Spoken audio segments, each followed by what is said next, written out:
Hello, everybody. It's Colin Ellis here, and welcome to another Culture and Coffee podcast for Monday, the 12th of September. I had to look at the date, even though it was my birthday yesterday, and I definitely know what day I was born on. Definitely know what day I was born on. Yes. Hello. Hope you had a great weekend wherever you are. Spring is springing here in Melbourne. It's still a bit chilly though. So over these single digits. Funny how you acclimatise, but yes, it was a good weekend. I mainly ate cake. In fact, I mainly ate yesterday. That's all I did on my birthday. That's how you know it's your birthday. It's just when you eat. My daughter made me a beautiful sponge cake. Nothing fancy. In fact, when I think back, my birthday treats are very, very Northern English. Apart from my Melbourne kind of brunch, it was very Northern English. Like my favourite meal is 2 fried eggs, chips, bread and butter. I mean, you can't get more Northern English than that. That's just my favourite, which my wife hates cooking. She'd much rather make me something fancy and elaborate on my birthday rather than chips and egg. I don't know why she hates making it so easy to make. And so yeah, and my favourite cake, if I have a favourite cake, I'm not a big cake eater. My favourite cake, it's just like a Victoria sponge cake, just with lots of cream in it. It's just not stuff. Wouldn't normally eat that stuff, but between me and my daughter, we've almost finished it. So obviously now I can't eat for the rest of the week, and I have to go to the gym every day, and I've got not really, I've hurt my foot, and that's really bothering me. Anyway, not that you need to hear any of that. Yeah, I did. I had a lovely birthday. Yeah, cheers. Yeah, thanks for that. It doesn't mean any less when you get older. People are like, oh, your birthday means less when you get older. No, it doesn't. It's just an excuse to do nothing. Absolutely nothing. All I did was watch TV. So it was good.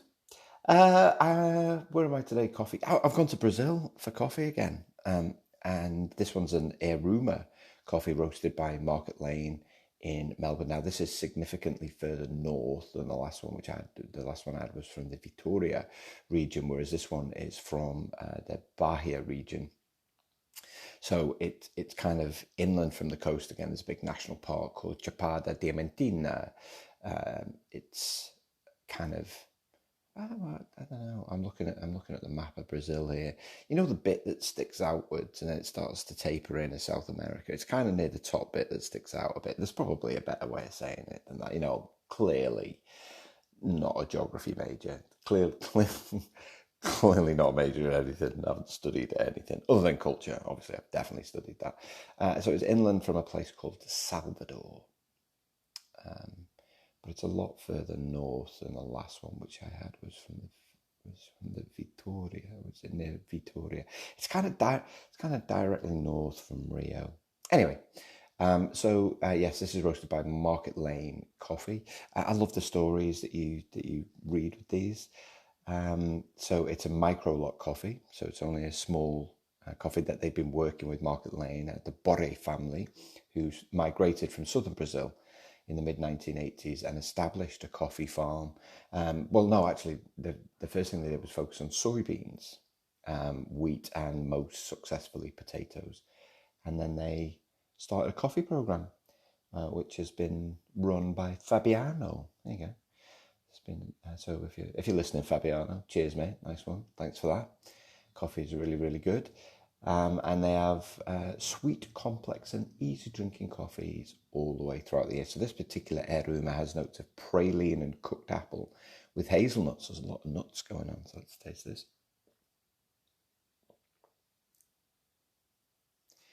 Oh wow, it's very nutty. Praline and cooked apple with hazelnut. Definitely get the praline. I'm not sure I get the cooked apple. Very nutty. Anyway, today's podcast, I'm going to talk about servant leadership. Now, unless you've been living on the moon, you will know that the Queen died last year. She had a good innings, didn't she? She did. Her and the Duke of Edinburgh both lived long, healthy, seemingly happy lives. So I mean, not that I don't know about you. The Crown is my frame of reference for the monarchy. Must be true. Must be true. The researchers. I mean, apparently it's not, but it must be. It must be. I mean, how could it not be true? It's definitely how it looks. but it's the crown is my frame of reference. I have an uneasy, I'll be honest with you, I have an uneasy relationship with the royal family. And again, it's down to where I'm from. The royal family are seen as the haves, and kind of, you know, not that we didn't have anything when we were growing up, but, you know, very much the perception is, you know, we're the have-not, we were the have-nots. In the north of England, you had nothing, but down the south, it was royal family and landowners and conservatives and conservative voters and all that kind of stuff. So yeah, I have an uneasy relationship with the royal family. Yeah, I mean, but what you can't deny is the role model that the Queen was. My dad even paid her a backhanded compliment. My dad does not like the royal family, and his backhanded compliment: she's the best of them. My mum used to be infatuated with all things royal, and when we used to go down to London once a year on the train as a family, we used to go for a day, and Mum would always want to go to see Buckingham Palace or a palace or something royal. I remember once, I can't even remember where she went. She must have gone to St James's Palace or Buckingham Palace or to see something, whatever it was. I can't remember. Dad took us to the Iranian embassy where the SAS had stormed it.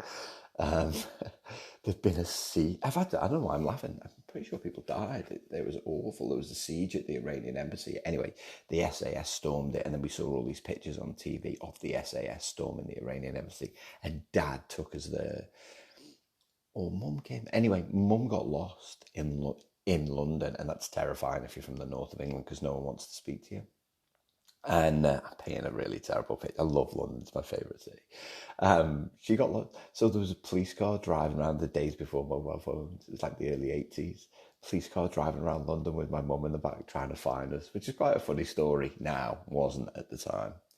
Anyway, uneasy relationship with the royal family. But you absolutely cannot deny that the Queen was a role model. And she was a role model for servant leadership. She really, really was. This is someone who position was thrust upon her at a very, very early age. And she kind of had no choice. Well, no, that's not true. She did have a choice.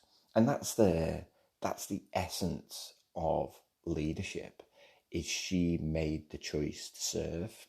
She made the choice to serve. Now, there's very little that we know properly about the royal family. A lot of it is guesswork, and a lot of it is based on what you can actually see. And what we actually saw from the Queen was servant leadership. Now, there's a distinct difference between management and leadership, of course, there is. You know, and to be a good leader, you need to be a good manager. But generally, managers never follow through on their commitment to people in order to become leaders. It's generally the way it is. That's what leadership is. It's bloody hard work, leadership. It really, really is. And for me, the top thing that leaders do that managers don't is they put themselves into service to others. Now, I get that it's quite abstract when you say things like that. It's like, oh yeah, well, it's easy for you to say, and it's so true. It is easy to say. Now the person that really servant leadership has been in our kind of lexicon for about 30 years, 40 years maybe. And it was first devised by a former telecoms executive at AT&T, a guy called Robert K. Greenleaf, who wrote this up in 1970, this concept of servant leadership. He said, the servant leader is servant first. It begins with the natural feeling that one wants to serve, then conscious choice brings one to aspire to lead. And I really like that distinction. So it begins with the natural feeling that one wants to serve. So this is the point in leadership where you're like, okay, well, what I know I need to do is put myself in service to those people. You know, I talk a lot about the fact that the number one job that managers have is to motivate and inspire people. Now, again, it's one of those things that's very easy to say. It's very difficult to do because you have to want to do it, right? So that's that natural feeling. Yeah, well, I shouldn't. I want to motivate and inspire people. And then you have to make the conscious choice to do it. So that's what we're talking about with regards to servant leadership. Now, motivating and inspiring people requires you to not only be crystal clear about the message, it needs you to deliver the message in a way that the other person appreciates, so in line with their personality. It's got to contain just enough information that they feel empowered to do the work. The other person's got to know that you're there for them should they have an issue. You've got to deliver it with energy that's relatable again to that individual. And you've also got to think generationally about kind of the support and nature of the work and how it gets done. So, depending on whether they're kind of more of a baby boomer, Gen X, and less likely to use technology immediately, it's not a hard and fast rule. This is why servant leaders really get to know staff, as opposed to digitally native generations. So as you can see, and if you think about it, if you have a team of let's say 8 people, 6 is probably about the most you ever want to manage. If I always say that after anything above 6 people, you're really going to struggle to lead for a lot of the time because you just don't have the time to do it. Because motivating and inspiring 8 people is emotionally draining. And the days that as a manager that you've been a leader is when you are literally emotionally drained. You get to the end of the day and there's nothing in the tank, but you feel good about yourself. You feel really good about yourself. And Robert K. Greenleaf, when he talked about servant leadership, talked about becoming healthier and wiser and happier, and the people felt the same way. They became more autonomous because basically you did things in the right way, then they did things in the right way, and it worked. Sorry, just a quick drink of coffee there. Now, I read a really good book recently. I've mentioned this in the past. I finished a book it's called 11 Rings by Phil Jackson. A lot of wisdom in there, which I really, really enjoyed, but I'm doing a lot of work with high energy companies, let's put it that way, at the minute, and I'm doing a speech later this year in Austria at a sports conference. So, I want to kind of read more. My goal is to read more around sports and sports leadership. But this book by Phil Jackson, who was the coach of the Chicago Bulls and the Los Angeles Lakers, really good book. But he talked a lot about servant leadership, and there was a quote there that's particularly stuck with me. And he said, you can't force your will on people. If you want them to act differently, you need to inspire them to change themselves. It's like telling someone to be positive. You can't do it. You have to actually inspire them to do it. And I feel that, kind of circling back around, this is what the Queen did. There was only really once when she was criticised, and that was during the death of Diana, because they just didn't speak at all. I don't think they knew what to say. I mean, what could you say after that? It's horrific what happened there. But generally, she inspired the best of people. She brought the best out of people. From what I can see in her interactions, and obviously we used to see her every year. We used to watch the Queen's speech at Christmas. Well, Mum did anyway. So I just wanted to focus on 3 elements of servant leadership on today's podcast, just to round it out. Now, Robert K. Greenleaf actually came up with 10 characteristics, but I'm going to pick out 3, particularly of those characteristics that the Queen showed as my way of, I guess, demonstrating my respect for her. The first is empathy. So the ability to feel into another person. Empathy, as I've mentioned in the past, is a skill that everyone should be developing in 2022 and beyond. And why? Why should they? Because as a world, that's where we're moving. As a world, we're moving to. Interestingly, I talked about this in the past as well, is that from a pandemic perspective, there was lots of empathy in the first year of the pandemic, less empathy in the second year of the pandemic, and that's what the research showed, is empathy was declining in the second year of the pandemic. I'm not sure that I haven't seen any statistics yet to see what that looks like now, because we're at this point now where people are coming back into the office, and there has to be this recognition that you do what's best for the team, not for yourself. And that's empathy. It's thinking about others. What do other people need in order for us to be successful as a team? So actually taking the time to build those relationships, taking the time to talk to others about, kind of the challenges that they face, the opportunities they have, talking about how you can work together. Part of my culture workshops, we do a whole session around principles of collaboration where we agree how we'll work together, literally make some agreements on how we'll work together. But empathy really is about, kind of knowing someone well enough that you can recognize when they're not on the game, knowing someone well enough that you can respond to that. You can ask them if they need help, or you can offer up help. So that's what empathy is. And empathy is not a one-way street. Because I know that in the past, I actually see it with my son a little bit. He's definitely more of a feeling kid, but he's very empathetic. He thinks a lot about other people, and obviously he gets really cross when he doesn't get it back. Obviously he's a child, so yet to understand that we don't give to get back, right? He'll get there with that though. But it's not a one-way street, it's a two-way street, and that's the relationships that we have that are the strongest are when empathy flows both ways. It's not just on one person to give empathy all the time. So that's the first thing. The second thing is commitments to the growth of people. Now, commitment to the growth of people essentially means that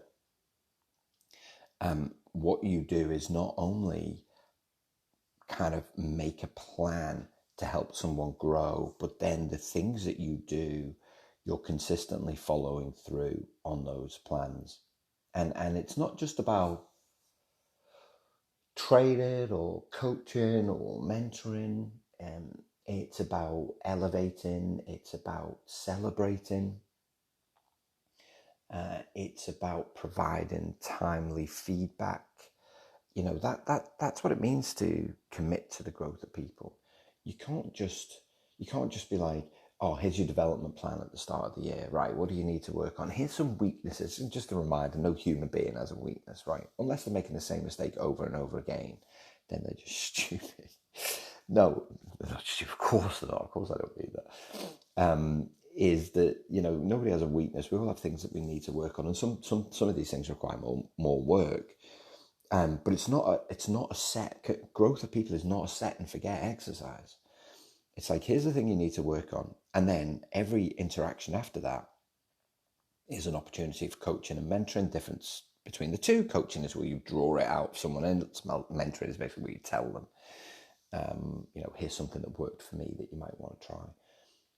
And then constantly finding ways to help people to grow. It's about making sure that people feel stretched as well, that you're never in a position where people are bored in their jobs. I always think that we should just feel 5% out of our comfort zone kind of every month in the work that we do. If it feels like a stretch, then we're learning and we're growing. If it feels like a stretch, now you don't want to be too much of a stretch. Otherwise, you're just going to burn people out. But commitment to the growth of people is not only understand what they need to work on, but then having a plan to help them to achieve that goal. Everybody wants to get to the end of any kind of period knowing that they've not only, kind of got through their work and achieved something, they've contributed to something that's bigger than themselves, but they've actually learned a new skill. When I was happiest in my jobs is when I felt pushed to try things that ordinarily I wouldn't do, or else I pushed myself. And then the last thing is something that we're losing the art of, and that is listening. Frankly, you can't be empathetic if you're not a especially good listener. You really, really can't. And I think that what servant leaders do is they remove all distractions. They really focus on you. They focus on what you're saying. They want to break that down to the point where that they, fundamentally understand, well, what is it that you're saying? How are you saying it? And then how can I actually help you? Listening is I don't know. again, not something that we're taught to do.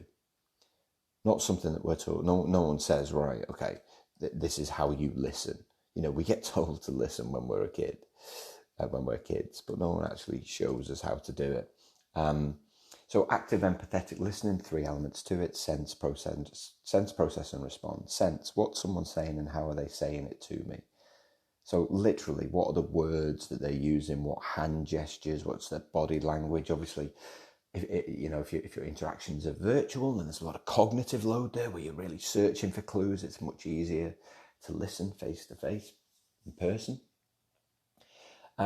Processing then is about you taking that information and processing against what you know about that individual, and that's where empathy comes in handy. Because if you've taken the time to know them or get to know them, you're better able to assess whether it's, as we say, in character or not. And only then do you respond. And sometimes the response is no response at all. Sometimes the response is just to let people get it off the chest, right? That's what servant leaders do. They actually, so I described it once as an emotional sponge. It feels like that at times, servant leadership. It does feel like that, where you feel like you're absorbing all of not the problems of everybody else, but everybody else's kind of fears and kind of stresses.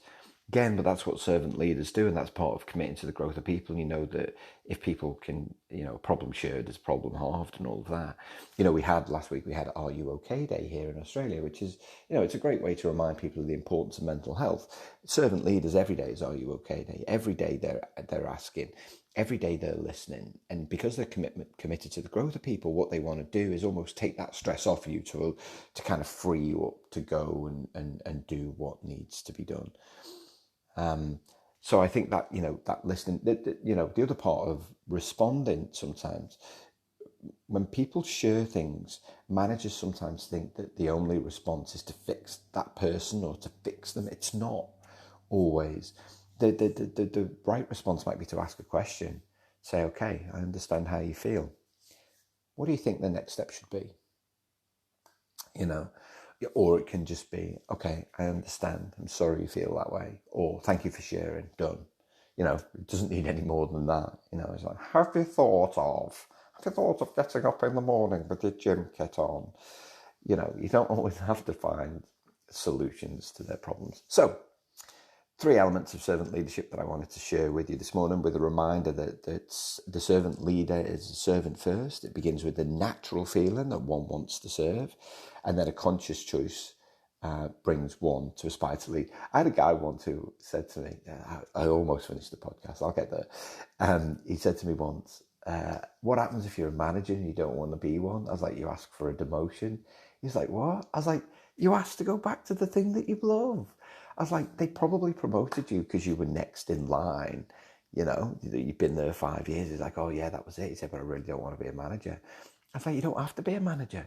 Management's really, really tough. It's really, really hard. But if you want to be that technical expert, cool. But recognize that there's probably a ceiling in your earning potential, and you might have to leave to get something else. Management's often a way that companies find to pay you more money.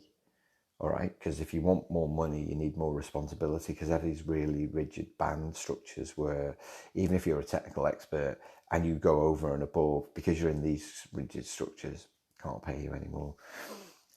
So yes, conscious choice brings one to aspire to lead. Empathy, commitment to the growth of people, and listening. And on that, thank you for listening to today's Culture and Coffee podcast, and have a great day wherever you are. Ta-ra for now.